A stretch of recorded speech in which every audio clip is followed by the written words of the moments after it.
Sharif here, and welcome to a very special live cast, special for me and hopefully special for you too. This is some thoughts on the passing of Dr. A.T. Ariyaratne, the founder and guiding light of Sarvodaya movement in Sri Lanka. A place I worked for a long time.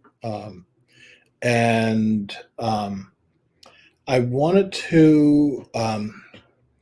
His funeral is going to be this weekend. I wish I had the money to get back to Sri Lanka for it. Um, in lieu of that, and I shouldn't say in lieu of that, because I was going to do something in this country also, because there are a number of people from around the world that have worked with Sarvodaya, and I want us to be able to honor Dr. Ariyaratne's memory. Um, so this is not a full tribute to him. That is going to come, and I think in about another week or two. I'm already talking with some of the people who have been key with in terms of working in Sri Lanka, and we're going to do something, and of course I would like to do something in concert with the family, so that maybe we can get Dr. Vinya or Dr. Charika or anybody else in the family to participate and say a few words, etc. A lot has to be coordinated with that because, of course, they're on the other side of the planet. For those of you who are flat earthers, sorry about that. There is another side to the planet. We need to get our times worked out correctly. So that's going to be a while. But what I want to do today is really just think about how Dr. Ariyaratne has impacted my life, and maybe impacted yours in similar kinds of ways. And I want to, before I give you any of my comments here, I want to start this the way that our Sarvodaya senior management meetings would start, with a meditation. And the idea of having a large organization with hundreds of employees and tens of thousands of participants, starting with meditation is like the amazingly human way of doing things. But the way we did our meditations, working with people who have been schooled in meditation since they were like children, they're not very long. It's going to be the typical Sarvodaya meditation is like 30 seconds. Okay, not even a full minute. We're going to go about a minute, and I'll call you back with a wrap on the table, the way that we did in Sri Lanka, and so let's begin.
Okay, and that was a minute.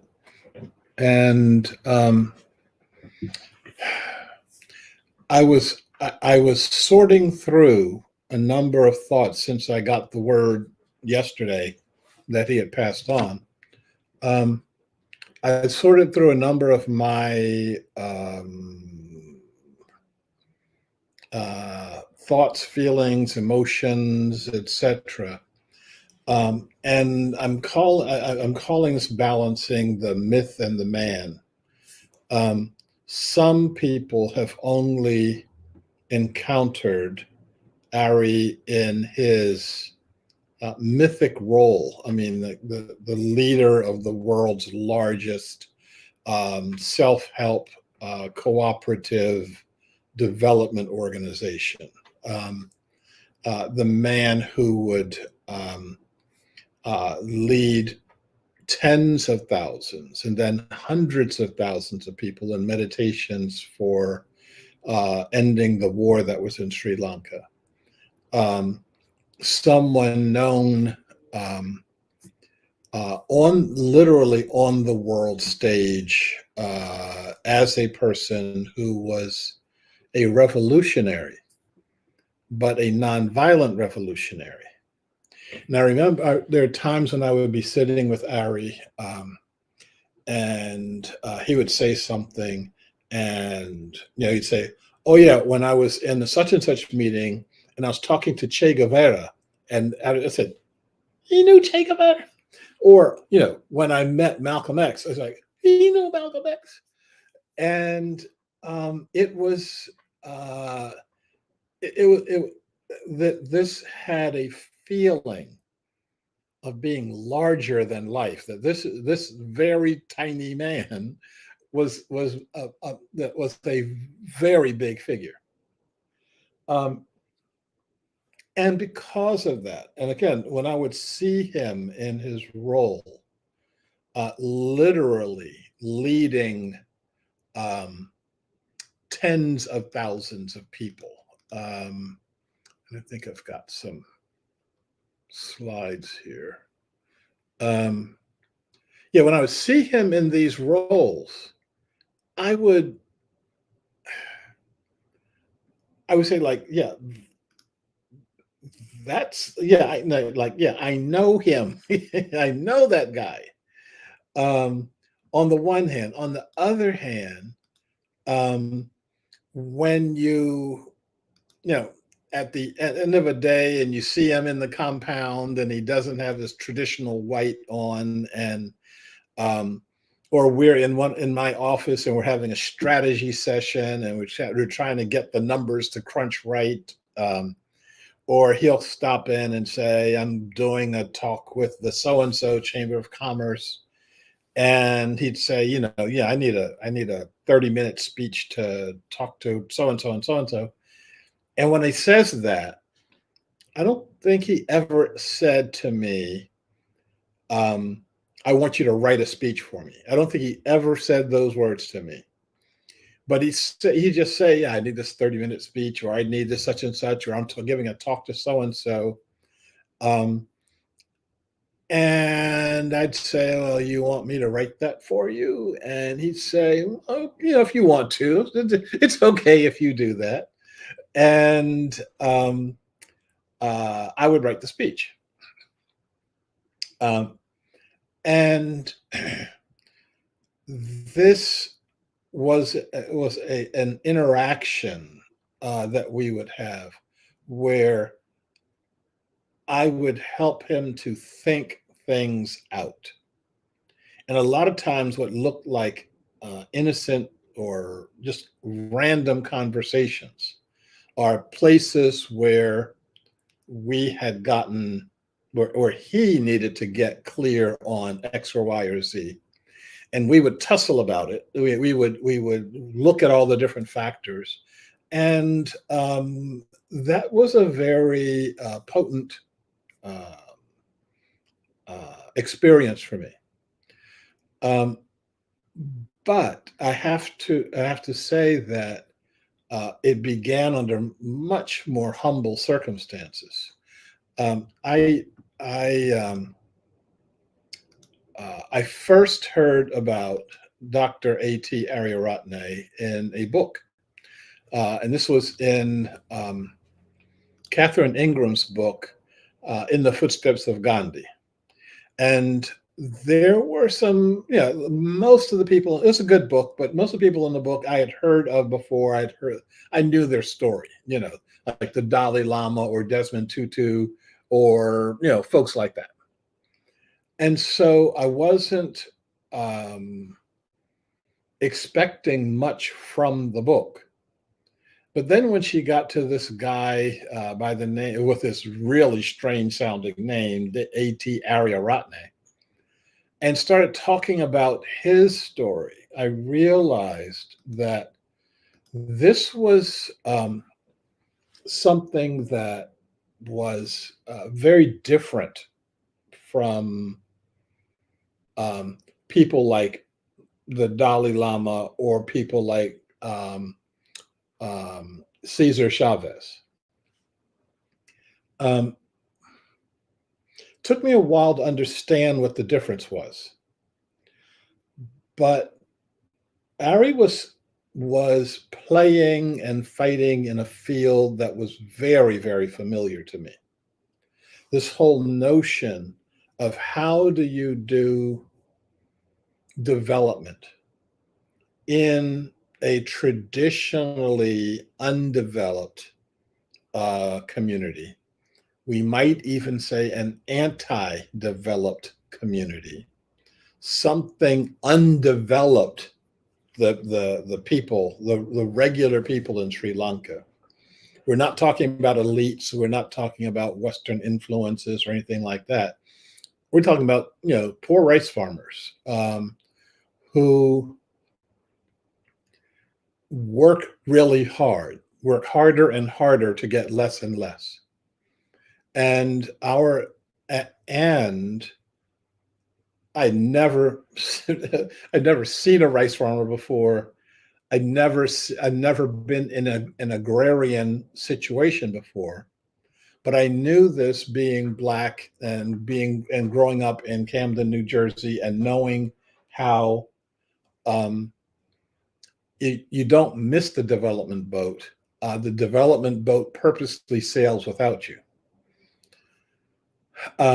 And so when I started reading the stories in Catherine Ingram's book, I was really moved by some of the stories. The one that moved me the most was when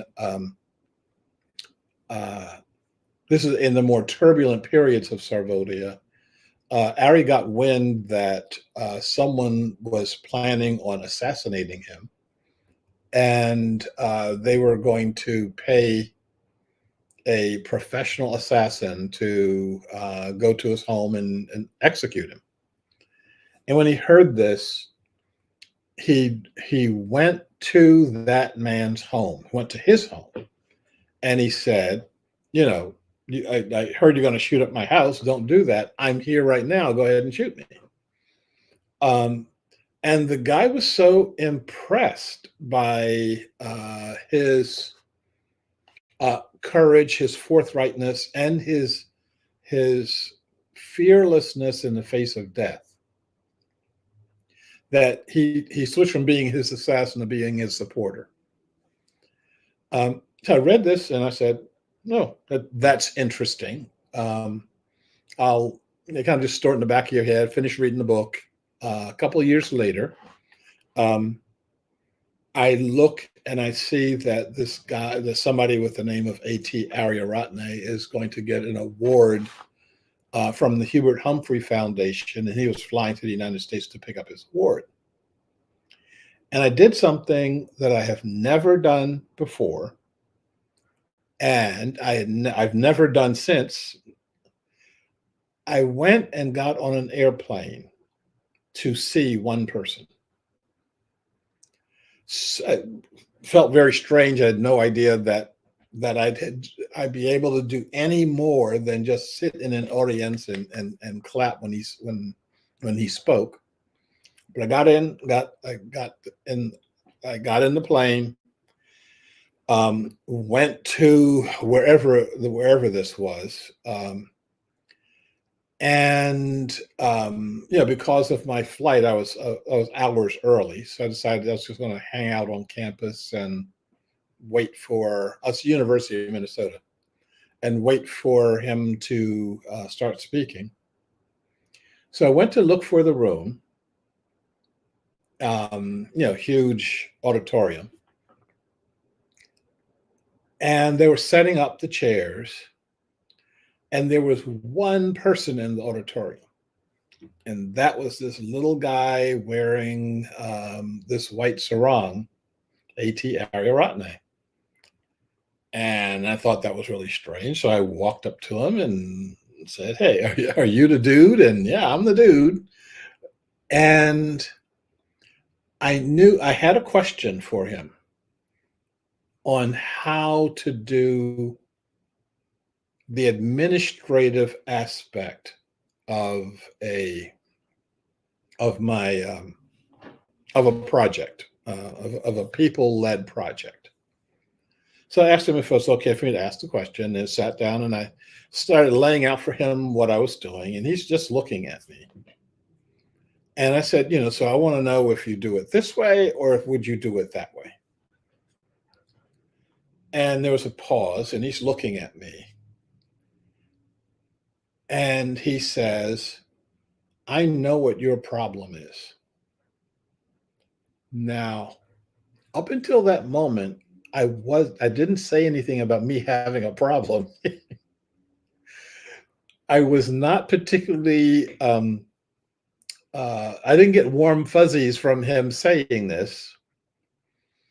I uh,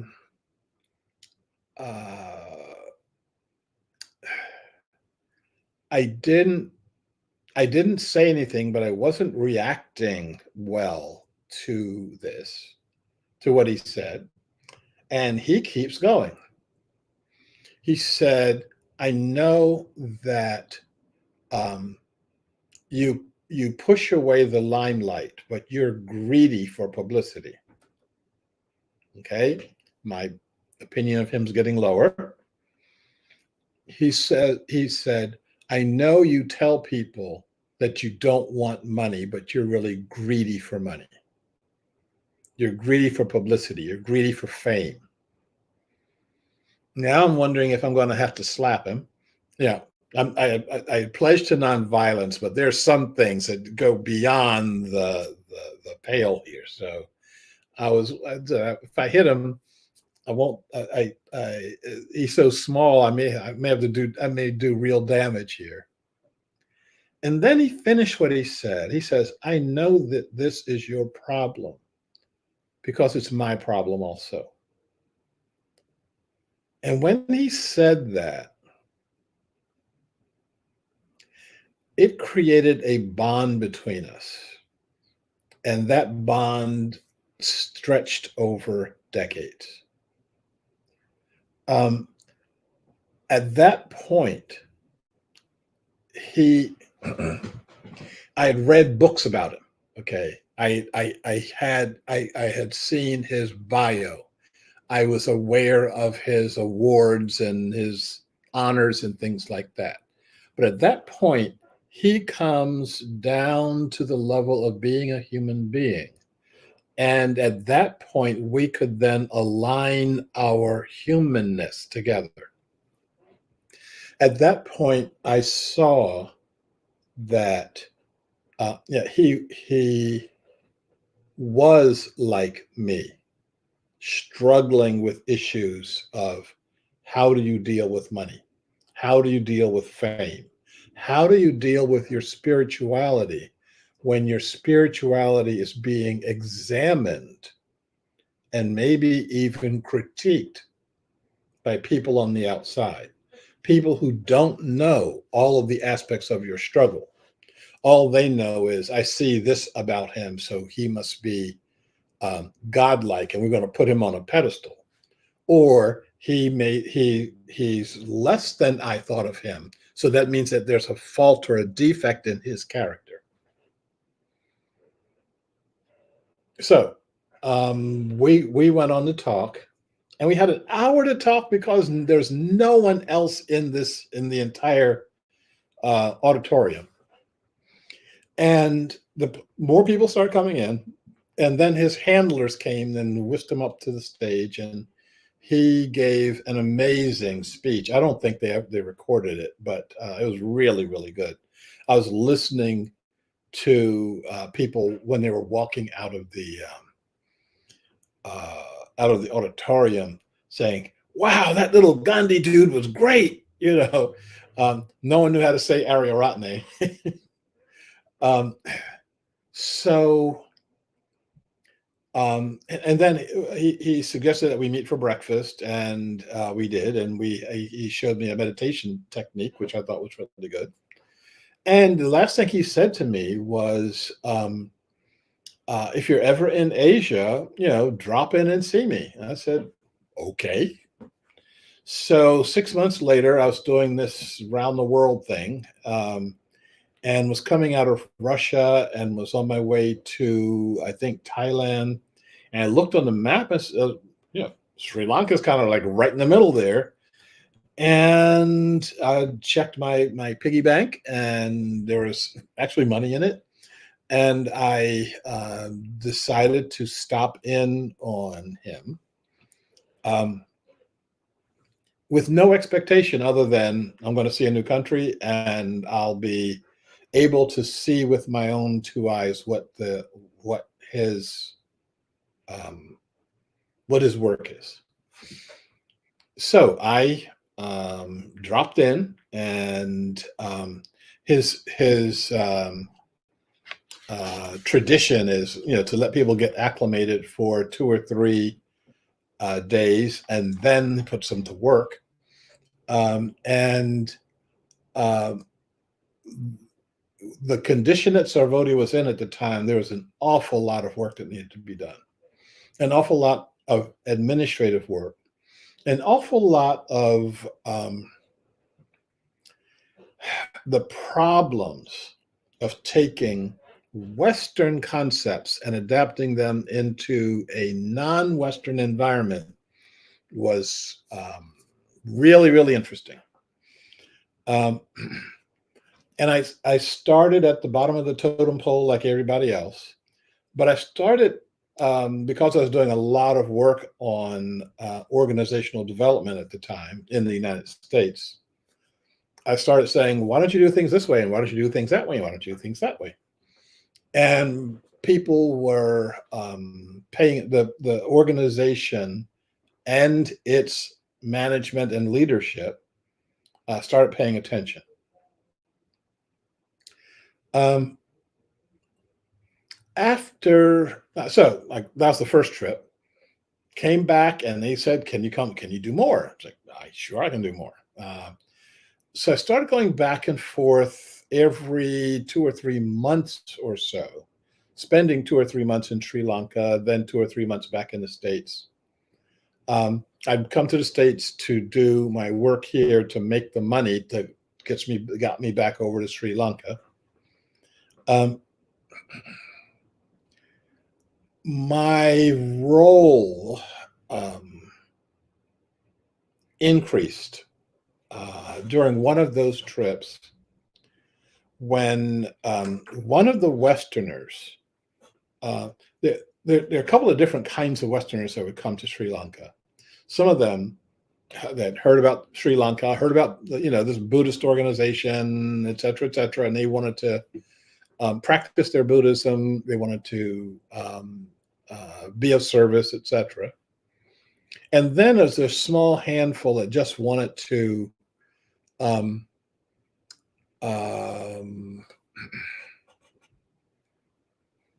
I don't even say run the show. They just wanted to be better than these little brown people running around, and they wanted to put them down. And in Sri Lanka, there's a tradition. Oh, I shouldn't say in Sri Lanka. In most of the non-Western world, there's a tradition of thinking that white people and that people with college degrees are in some ways better than or higher than your average rice farmer. So um, I saw all the Westerners ate at the same time and in the same place in the canteen. That was for very simple logistical reasons. I won't go into right now. And there's a Westerner constantly complaining about the food. Um, and the staff is trying to accommodate him, but they're also trying to feed 300 or 400 other people. So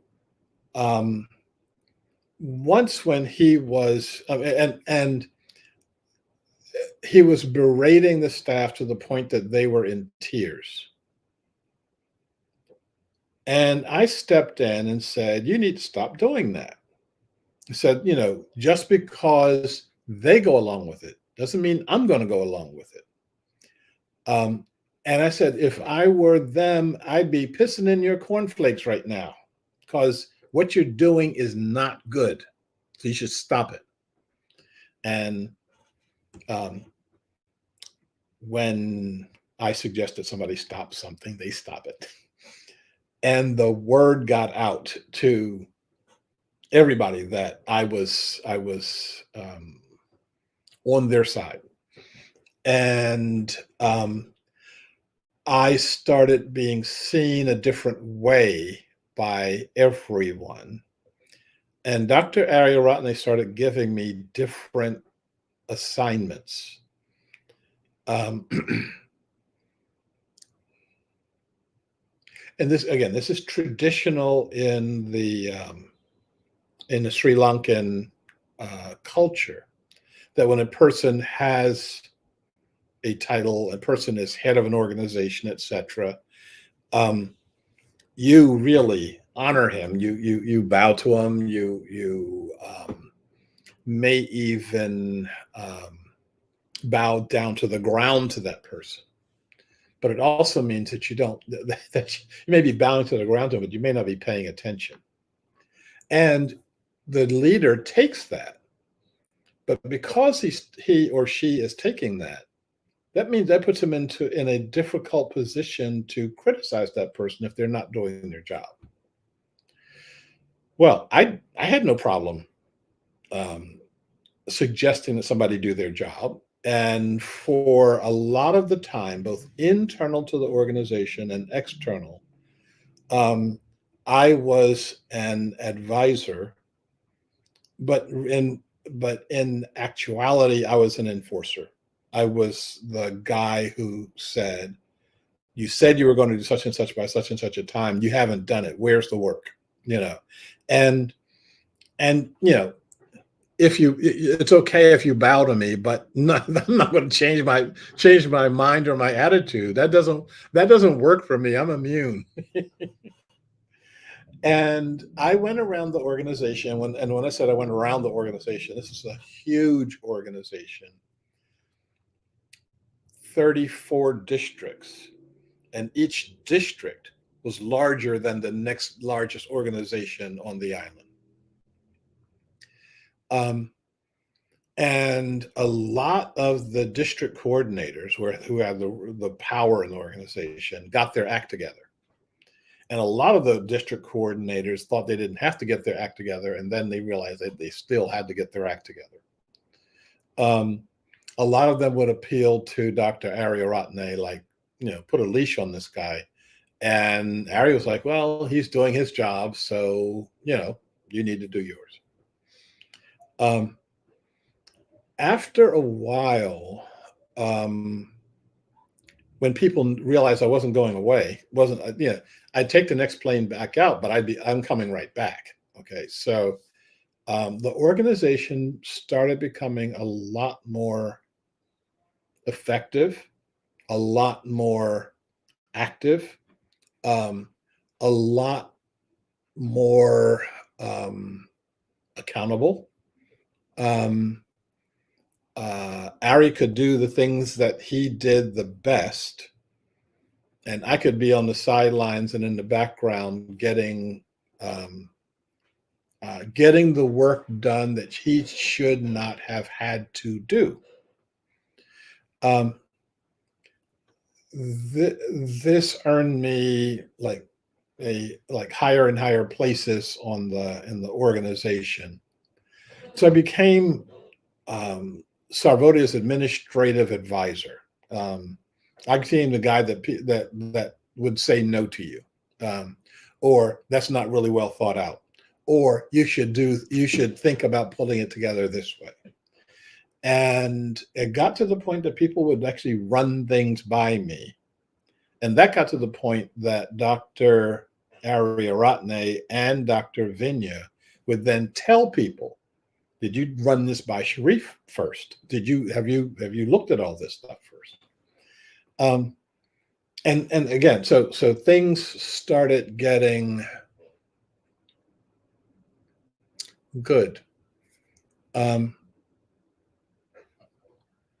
I, I thought to myself that I was going to talk for about half an hour, and that was going to be it. And I'm looking at my outline. I haven't even touched it.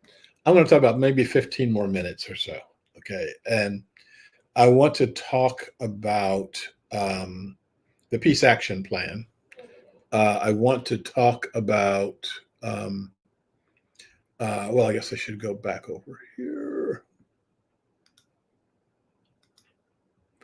Um, I sat in on, I guess, almost all of the senior managers' uh, board meetings. This is one where, and for those of you who are reading the my flyers and newsletters, this is the back of Johann Goltung's head. That's the front of Hannes Siebert's head. It's Dr. Ariyaratne, who looks like he's opening up a box of pizza, but it's really somebody's computer that he's reading. And other Sarvodia senior managers. Dr. Vinya is sitting beside me, and other senior managers, and we're talking about the peace aspects here that were in Sri Lanka. That we did some innovative things that gave Ari a chance to stretch in directions that he hadn't stretched before. Here, he's convening Muslim leaders from around the country to talk about nonviolence. And this is the first time that Sarvodia, an organization seen as a Buddhist organization, convened a group of Muslims. And it went really well. There were some interesting hiccups that they didn't even know were hiccups. And so things got all smoothed out and things went well. But I thought it was really interesting that um, uh, here's an organization that literally was crossing the lines and being very effective at it. When Ari came to the States, we hung out on this side of the pond too. This he spoke at Matthew Fox had a radio program in the Bay Area, and he spoke there. And in the other picture, Mary Mannon Morrissey found a kindred spirit and in height in Dr. Ariyaratne. This is a less formal gathering of Dr. Vinya, Dr. Arya, and me. And this might be on my porch at night. In the apartment that Sarvodia built that I stay in when I'm there, I would have ice cream parties, and I think that's the location of one of them. I did a lot of village touring with Dr. Ariyaratne. Here we went through opening um, um, we would dedicate village wells. Sarvodaya would catalyze the building, building of the well, the digging of the well. Now, all the energy to dig that well was sitting in the village. The people with the shovels, the picks, etc., the broad backs, all of that was sitting there with people looking at each other saying, "We need a well, we need a well." Sarvodaya went in and organized their own energy to make that happen, um, which I thought was really interesting. I did lots and lots of village touring, and this is an interesting picture, a little larger here, where you can see he's wearing a lei. He did not like wearing leis, and as soon as he could get it off, he did. But we're the girls in front of us are doing their dance, welcoming us to the village, and then there's a speech, etc., etc., and we're on our way to it. I remember going around with him. This is right after he won the Gandhi Peace Prize, and I remember going around with him and to from one village to another village. A village in between heard that he was coming and literally set up a roadblock and kidnapped us to bring him to their village so he could talk for 15, 20 minutes, and then we went on to the next village. It's like a drive-by kidnapping in order to honor someone. And this is us meditating at a small gathering. There's only about 12,000 people there. The really big ones were the ones where they had 100,000 or 200,000 people at them. And when, that's me wearing a sarong, sitting cross-legged in front of 12,000 people on the ground, and you get both up and down very carefully if you're not used to that. I got used to wearing the a sarong.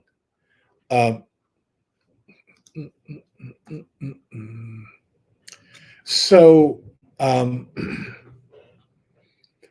because there was so much work that had to be done with Sarvodaya, I had to narrow my focus and start saying no inside the organization.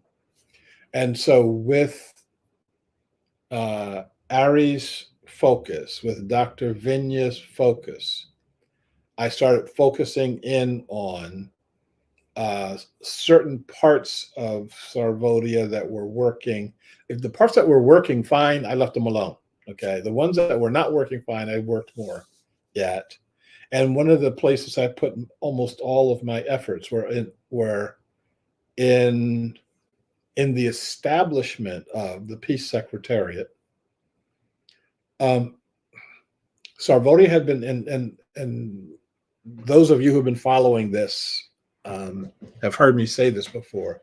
Sarvodaya would put amazing amounts of energy into ending the civil, ethnic, religious class war going on between the government and the Tamil Tigers. And meditations, peace marches, peace conferences, etc. And the work just kept getting worse and worse. And when I got there, I started looking at what is it that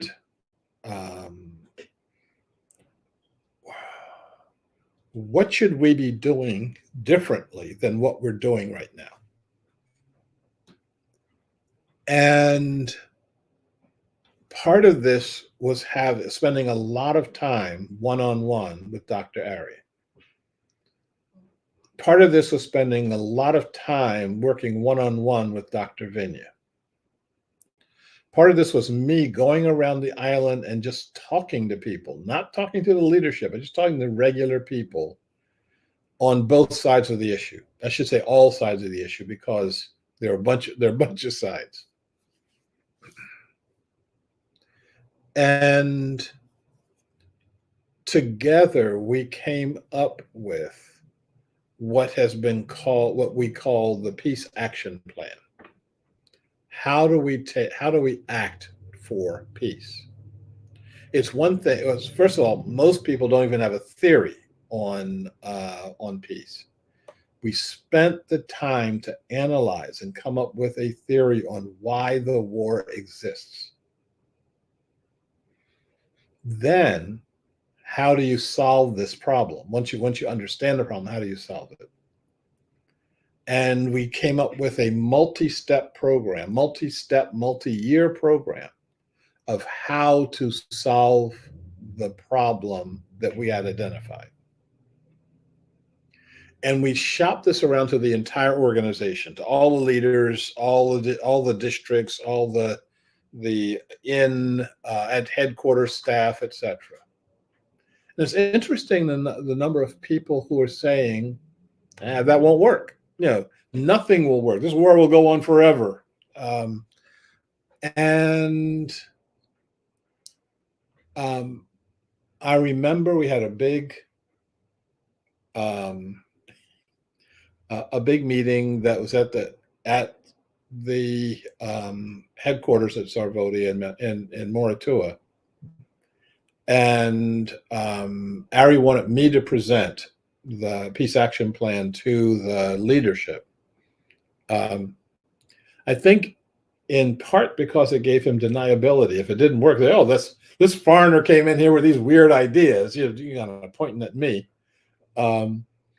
And I made a prediction at that time. I said, if we as an organization do these things, the shooting will stop in 2 to 5 years. Everybody thought I was crazy. Willing to go along and willing to do the work, but that was very optimistic. Well, the shooting stopped in 18 months, and everybody was saying, what happened? And the thing that happened was that we all got together, we all started pulling in the same direction, and the results floored all of us, including me. I kept thinking, is this really peace? And the answer was yes. This is it. And as you know, it didn't last. We can talk about why it didn't last at some other point in time. No, we will talk about why it didn't last at some other point in time. Not right now, not today. I remember the peace meditation that we had, that I think was on the same day that the government and the Tamil Tigers signed their memorandum of understanding, was joyous, was really, really amazing. And a week beforehand, Dr. Ariyaratne came to my office. I stayed late in my office almost all the time because I had air conditioning. I wouldn't leave until my place was cooled down. And I also knew that was around the time that Ari would stop by and have a chat with me. So he came by, and he was saying that, this big meditation that we were expecting, 500,000 people at in the city of Anuradhapura. And we were talking about the logistics that I've been working on, etc. And he said, I need a really nice um, speech for that time, because we're going to have people there from literally from around the world, people who are going to come in because we are in this time where we're signing peace agreements, etc. And people are going to be gathering around that. And I said, well, I could take a stab at putting something together for you. He said, oh, if you want to, okay. Um, and I remember being in the this amazing gathering with these hundreds of thousands of people who had gathered. And we're all gathering feeling we just won. This isn't we got to keep pushing the rock. It's that this is celebrating that we got what we were looking for here. And it was an amazingly hot day. And we had several aid stations set up all around the area, because we thought people would be passing out. We thought people needed water. We had a couple of ambulances standing by, and as soon as Ari took the stage, this cloud came over the group, and this wind, this cool wind came through, and I was sitting next to the Canadian ambassador, who leaned over to me and said, "Damn, this guy is really good." So I let him take credit for the weather control, and the speech sounded great, and this was a very important lesson for me.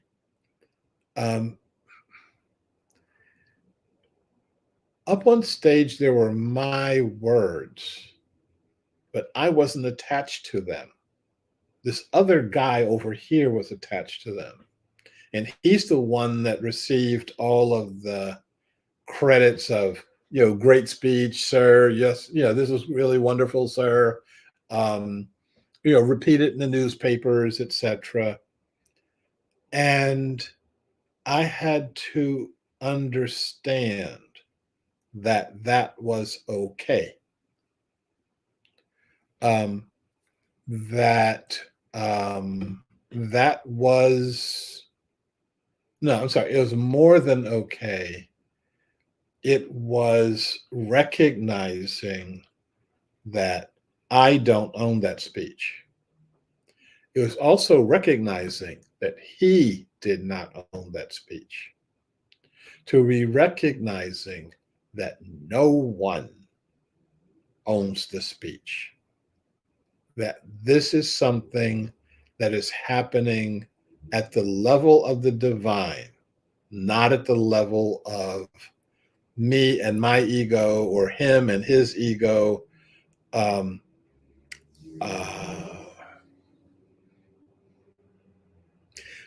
going to say one more thing. I was about to wrap up, but I just remembered something that happened. The war was still going on. Ari would invite me to go with him to various meetings, conferences, etc. In part because this is something that important people did in Sri Lanka. If you had Westerners in your entourage, your prestige had kind of went up. So if you had Dr. So and so, PhD, studying linguistics, so and so, and he's in your organization, he's with your organization, you have him there, and your prestige goes up a little bit. Well, Ari could always trump everybody else because he had the black giant. I mean, not only did I have the degree, the necessary degrees to call me doctor, but I was a foot over taller than everybody else, and I was black. Like, oh my, it's like this is pretty unheard of. So, um,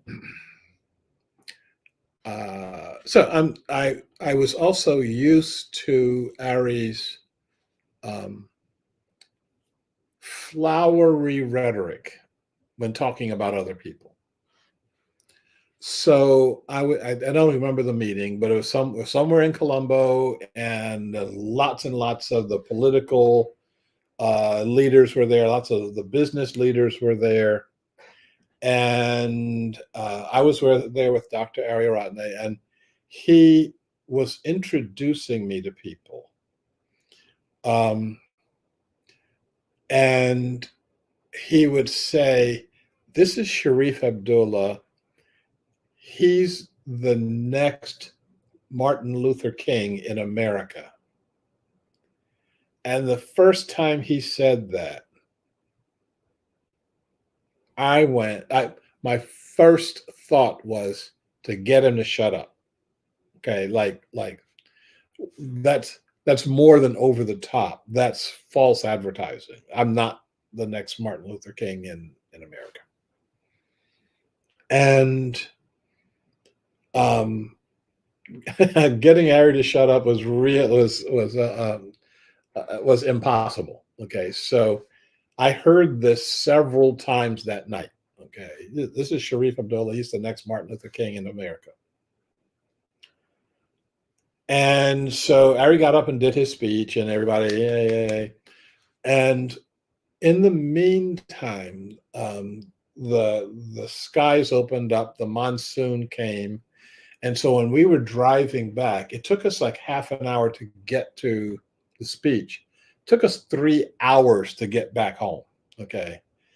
And the whole time I'm sitting in the back seat, kind of laying down in the back seat, and I'm thinking about this.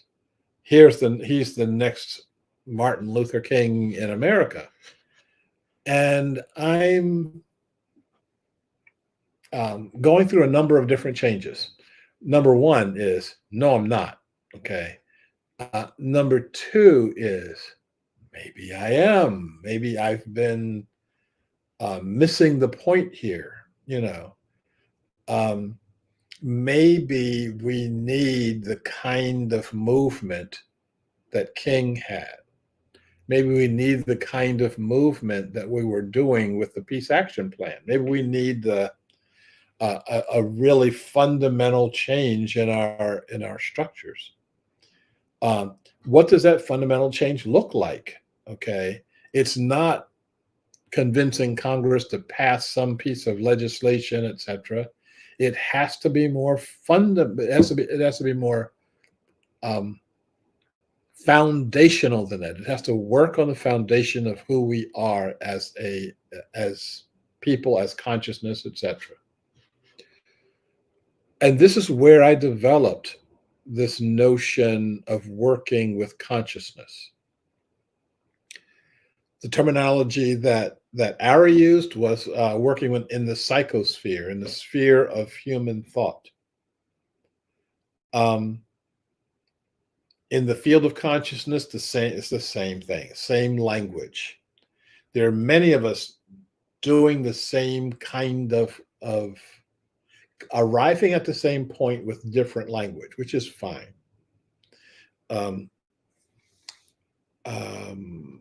I was just listening to a video by a physicist by the name of something or another. But he was talking about getting um, have about unit a thought being a unit of consciousness, and all of us blending these units of consciousness. And coming from a physicist, it's like, hey, we're saying analogous things. We need to start saying that together. And Ari had been saying it longer, way longer than I had been thinking about it. I've got only another 40 or 50 stories. I was going to talk about him snoring, but I am I'm feeling complete right now. I want to recognize, and again, it's hard for me to um, talk about this mythic figure and talk about the human figure and talk about some of the um, as a leader in the organization, as an advisor in the organization, coming across some of the um, I'm going to call them failings of the organization that other people haven't never saw. I had to come to a balance point with regard to all of that. As many of you know, we had a falling out, and we had been fighting for a long time.